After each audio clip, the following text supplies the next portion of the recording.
I lived on $50 week for 30 days. Here's what happened. Day 17.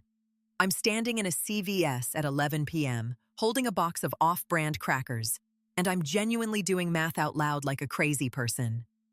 Okay, if these are $1.29, and I have $6.14 left for the next 4 days, and that's when it hit me. I wasn't struggling because $50 wasn't enough. I was struggling because I had no idea where my actual money went when I wasn't paying attention. I forced myself into extreme budgeting as a 24-year-old making $55,000 a year, and I discovered 3 money leaks I never knew existed. One of them was costing me over $400 a month. $400. And I would have bet my entire paycheck it was maybe $50, tops. Here's what nobody tells you about these extreme budget challenges. The point isn't to live like this forever. The point is to create such a tight constraint that your hidden spending habits have nowhere to hide. Think of it like financial X-ray vision, and by day 30, I could see everything. I'm going to walk you through exactly what happened week by week, show you the 3 money leaks I uncovered, including one that's probably draining your account right now without you realizing it. And I'll tell you about the psychological breaking point on day 23 that almost made me quit. That moment actually taught me more about my relationship with money than any finance book I've ever read. But first, let me set the stage so you understand why I did this to myself in the first place. So last October, I looked at my bank statement and saw something terrifying. I made $4,200 after taxes that month. Rent was $1,400. Car payment, insurance, phone, another $650. That leaves $2,150 for everything else. But somehow, I ended the month with $83 in my checking account. $2,100 just vanished. I literally could not tell you where it went. Could you? If I asked you right now to account for every dollar you spent last month, could you do it? Because I couldn't. And that uncertainty was eating at me. So I decided to do something extreme. $50 a week for food, transportation beyond my car payment, entertainment, coffee, everything discretionary. That's it. $200 for the entire month. Now, week 1 was almost fun.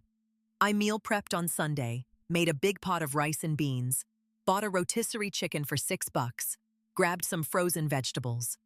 I spent $31 total on food and felt like a genius. I even posted about it. Day 4, still thriving. This is easy. Oh, past me. You sweet, naive fool. Because here's what I didn't anticipate. On day 5, my coworker Sarah had her birthday. Everyone was going to happy hour. And I sat there doing mental math. One drink is probably $12 with tip. Maybe I can just get water. And that's when I discovered money leak number 1. Social spending I never tracked.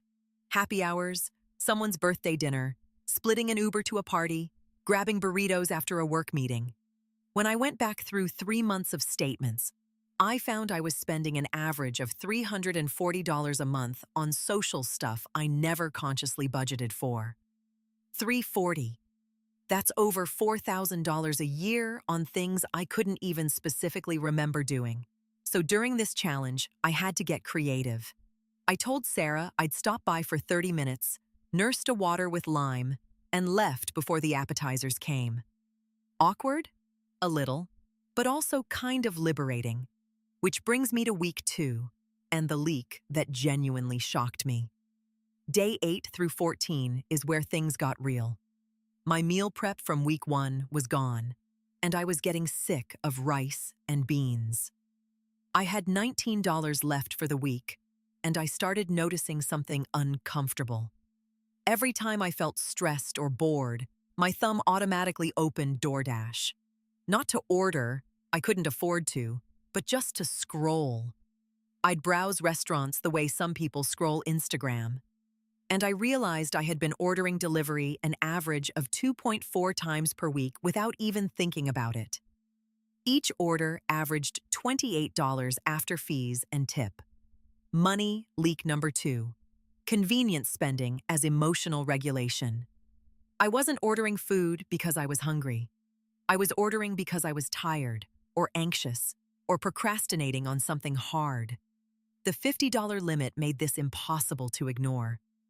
When you can't spend money to soothe yourself, you have to actually sit with the discomfort.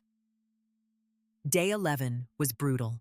I had a nightmare project at work. My manager was being impossible, and I would have paid $50, my entire week's budget, for someone to just hand me pad thai so I didn't have to think. Instead, I made scrambled eggs and toast and sat with the frustration. And you know what? It passed. The craving lasted maybe 20 minutes, but normally I would have already placed the order within 3 minutes of feeling stressed. That 2.4 times per week was costing me $290 a month. Combined with the social spending, I'd found $630 in monthly leaks in just 2 weeks. But the third leak, the one I found in week 3, that's the one that changed how I think about money permanently. Week 3 started with $12.37. I'd overspent slightly in week 2 buying oatmeal and peanut butter in bulk, borrowing from week 3's budget. This is when the challenge stopped being interesting and started being genuinely hard. I remember standing in my kitchen on day 16, eating plain oatmeal for the 3rd meal in a row, and thinking, this is unsustainable. No one should live like this. But then I caught myself in a thought spiral that revealed money leak number 3. And it's subtle, so stay with me here. I was thinking about all the things I'd buy myself when this is over. A nice dinner out, new headphones, that jacket I'd been eyeing, and I realized I do this constantly. I use future purchases as emotional rewards for present discomfort. Every hard day at work, every minor achievement, every I deserve this moment was tied to spending money. This is why lifestyle creep happens. You get a raise, and suddenly you deserve a nicer apartment. You finish a project, you deserve a fancy meal. The reward pathway in your brain gets wired to spending. When I audited this pattern in my past spending, I found roughly $150 a month in treat-yourself purchases that gave me maybe 15 minutes of satisfaction each. That's over $1,800 a year buying tiny dopamine hits. Now here's where things get practical. I started journaling during this challenge. Sounds cheesy, I know, but I needed somewhere to put all these realizations. And actually, if you're doing any kind of content around your own financial journey, or you want to document something like this without showing your face on camera, I've been experimenting with 11 Labs Voice AI at try.11labs.io/2pu1 EMOB 92JL1 to turn journal entries into audio content. Kind of a cool way to process experiences while potentially building something from them. Anyway, day 23 is when I almost broke. Day 23. My car needed gas. I had $9 for the rest of the week.